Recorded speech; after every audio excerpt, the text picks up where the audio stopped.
Hello అండి, welcome to శ్రీపాకం. ఈరోజు మనం తోటకూర పప్పు ఎలా వండాలో చూద్దామండి. ముందుగా తోటకూరని ఇలా మనం కోసి శుభ్రంగా కడిగేసుకోవాలి. నీళ్ళలో పోసి కడిగితే మంచిదండి, ఎందుకంటే ఒక్కొక్కసారి ఆకుకూరలో బాగా మట్టి అనేది ఉంటుంది కదండి, అందుకని.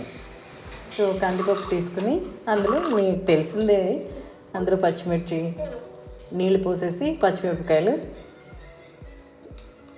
తుంపేసి వేసుకోవాలండి. అలాగే మనం కడిగి ఉంచుకున్న తోటకూరను కూడా వేసేద్దాం. వేసేసి కొన్ని టమాటాలు, ఒక 2 టమాటాలు కట్ చేసి వేసుకోండి. అలాగే సరిపడినంత చింతపండు కూడా వేసేసి కుక్కర్ పెట్టేద్దామండి. కుక్కర్ పెట్టేసి ఇది ఉడకనిద్దాం. దీన్ని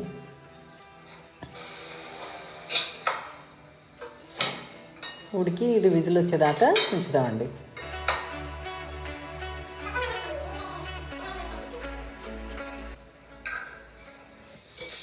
విజిల్ వచ్చేసి చూసారా,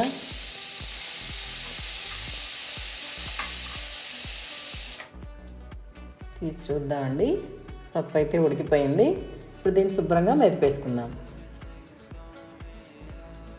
పసుపు వేసేసి పసుపు ఉప్పు మెదిపేద్దామండి.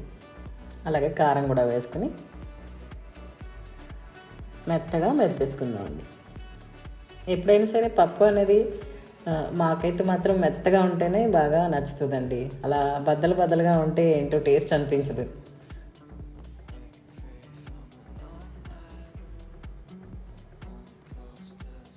శుభ్రంగా మెదిగిపోయింది. ఇప్పుడు దీన్ని తాలింపు పెట్టుకుందామండి.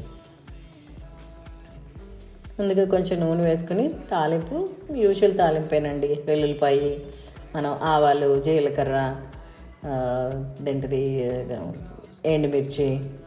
ఎండుమిరపకాయలు, అలాగే కరివేపాకు.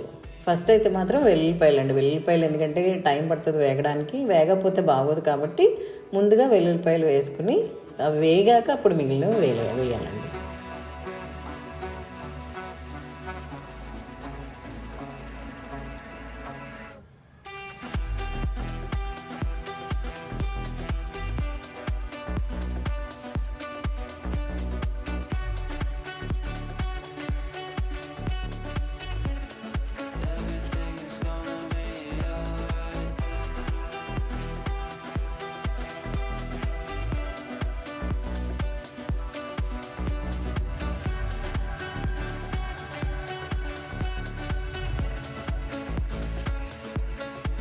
తాలింపునిట్టు మనం పప్పులో వేసేసుకుందామండి. శుభ్రంగా వేగిన తాలింపుని చూసారుగా, పప్పు రెడీ అయిపోయిందండి మనకి. ఇప్పుడు అలాగే దీంతో పాటుగా మనం పెరుగన్నం కలిపేసి దాంట్లో ఉల్లిపాయ పచ్చిమిరపకాయ వేసుకుని దీనికి కూడా తాలింపు పెట్టుకుంటే బాగుంటుందండి. పెరుగన్నం ఉట్టిగా తినకుండా, ఉట్టి పెరుగన్నం తినకుండా ఇలా కొంచెం అప్పుడప్పుడు ఇలా వెరైటీగా ఇలా కూడా చేసుకుంటే బాగుంటుందండి. అందుకే ఈరోజు కొంచెం డిఫరెంట్గా ఇలా చేసామన్నమాట. మామూలు పెరుగన్నంలో మీరు ఉల్లిపాయ పచ్చిమిరపకాయ కోసి వేసేసుకుని సన్నగా ఇప్పుడు దాంట్లో తాలింపు వేసుకుంటే చాలా బాగుంటుందండి. మామూలు తాలింపే, ఆవాలు, జీలకర్ర, ఎండుమిర్చి, కరివేపాకు. ఇందులో అయితే వెల్లుల్లిపాయ వేసుకోక్కర్లేదండి. మీకు కావాలంటే నచ్చితే వేసుకోండి, మేమైతే వేయట్లేదు ఈరోజు. వేసుకుని ఈ తాలింపుని అందులో పోసేసుకోవాలి. సో మనకి సూపర్ పెరుగన్నం కూడా రెడీ అయిపోయిందండి. మరి ఇప్పుడు పప్పులో నంచుకోవడానికి ఏదో ఒకటి ఉండాలి కదండి. ఏదైనా ఫ్రైకి బదులుగా అప్పుడప్పుడు ఇలా వడియాలు వేయించుకుంటే బాగుంటుంది. సో ఈరోజైతే మినప వడియాలు, ఫస్ట్ మినప వడియాలు బాగా నెమ్మదిగా వేయించాలండి. ఇవి మాడకుండా అలాగే బాగా వేగేటట్టుగా వేయించాలి. ముందుగా అయితే మినప వడియాలండి. ఈరోజు 3 రకాల వడియాలు వేయించుతున్నాము. ఫస్ట్ అయితే మినప వడియాలు ఇవి. ఇప్పుడు అలా రకరకాల వడియాలు వేయించుకుంటే బాగుంటుంది కదండి. ఉట్టి ఒక రకం కాకుండా 4-5 రకాలు ఉంటే ఇంట్లో ఉన్న రకాలన్నీ వేయించుకుంటే బాగుంటుంది. అయితే ఈరోజు అయితే మాత్రం ప్రస్తుతానికి 3 రకాలు వేయించుతున్నాం అనమాట.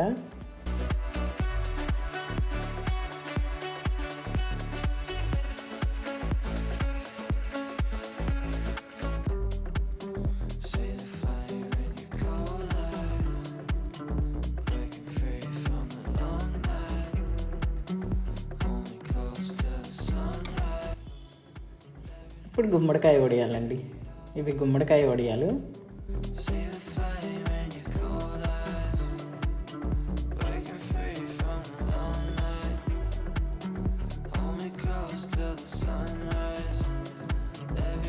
ఇవన్నీ ఇంట్లో పట్టిన వడియాలండి. ఇవి ఇంట్లో తయారు చేసిన వడియాలు. గుమ్మడికాయ వడియాలు కూడా వేగిపోయాయండి. తీసేద్దాము వాటిని కూడా. తీసేసి ఇప్పుడు ఇందులో మనం సగ్గుబియ్యం వడియాలు కూడా వేయించేసుకుందామండి.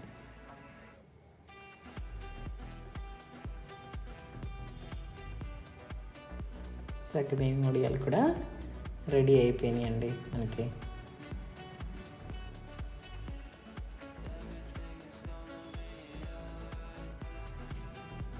చూసారా, సగ్గుబియ్యం వడియాలు కూడా రెడీ అయిపోయినాయి.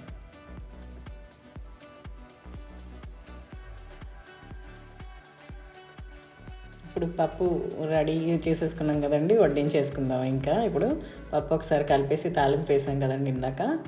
అన్నంతో పాటుగా ఈ పప్పు, మరి మనం వేయించి ఉంచుకున్న వడియాలు కూడా వేసేసుకుందామండి.